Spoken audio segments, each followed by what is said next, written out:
नमस्कार। आज हम जानेंगे कि हम घर पर पोषण बाड़ी कैसे लगा सकते हैं। अब हमें साग सब्जियां लेने के लिए बाजार जाने की जरूरत नहीं। हम अपने घर के बाड़े में ही पोषण बाड़ी लगाकर हरी सब्जियां उगा सकते हैं और उन्हें खाकर अपनी सेहत का भी ध्यान रख सकते हैं।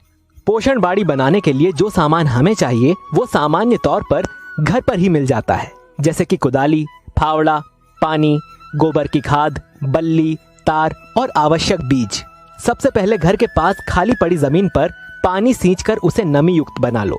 फिर फावड़े या कुदाल से आधा फीट गहरी खुदाई कर लो। अब आपके पास उपलब्ध गोबर की खाद, कंपोस्ट खाद, वर्मी कंपोस्ट खाद सामान्य रूप से जमीन पर फैला दो और 2-3 बार फावड़े कुदाली से खुदाई करके खाद को अच्छी तरह से मिट्टी में मिला दो।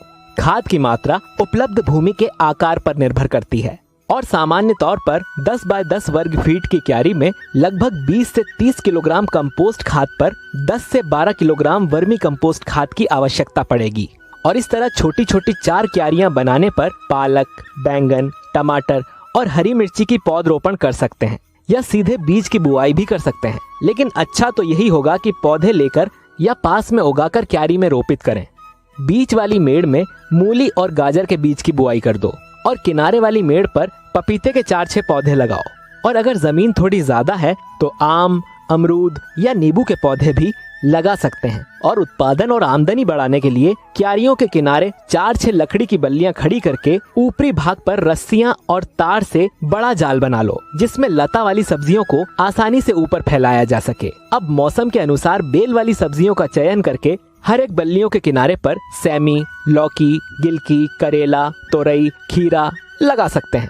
और पोषण बाड़ी में अधिक देखभाल की जरूरत भी नहीं होती। बस हर हफ्ते चूल्हे की राख से पत्तों के ऊपर छिड़काव करना है ताकि कीड़ों का आक्रमण ना हो। और बस तैयार हो गई पोषण बाड़ी। घर में पोषण भी आएगा और सब्जी निकलेगी तो सब्जियों को बाजार में बेचकर आमदनी भी हो सकेगी। इसका एक लाभ ये भी होगा कि घर के पास नाली के माध्यम से पानी एकत्रित नहीं होगा।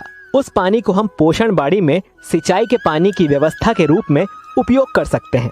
इससे घर के आसपास मच्छर भी पैदा नहीं होंगे। बस एक बात का ध्यान रखना होगा कि साबुन या सोडा युक्त पानी का उपयोग सिंचाई में ना करें। साथ ही घर की बची हुई जूठन का उपयोग और अन्य पदार्थ भी सड़ाकर खाद के रूप में उपयोग किया जा सकता है। कभी भी सब्जियां तोड़कर उपयोग की जा सकती हैं। और घर में अचानक मेहमान आ जाएं तो उन्हें पोषण बाड़ी से हरी हरी ताजी ताजी सब्जियां तोड़कर खिलाओ। हम पोषण बाड़ी सरकारी स्कूल, पंचायत भवन, आंगनबाड़ी और अपने घरों पर उपलब्ध खाली जगह पर लगा सकते हैं, जो हमारे रोज के भोजन को पौष्टिक बनाएगा और हमें बीमारियों से लड़ने की ताकत भी देगा।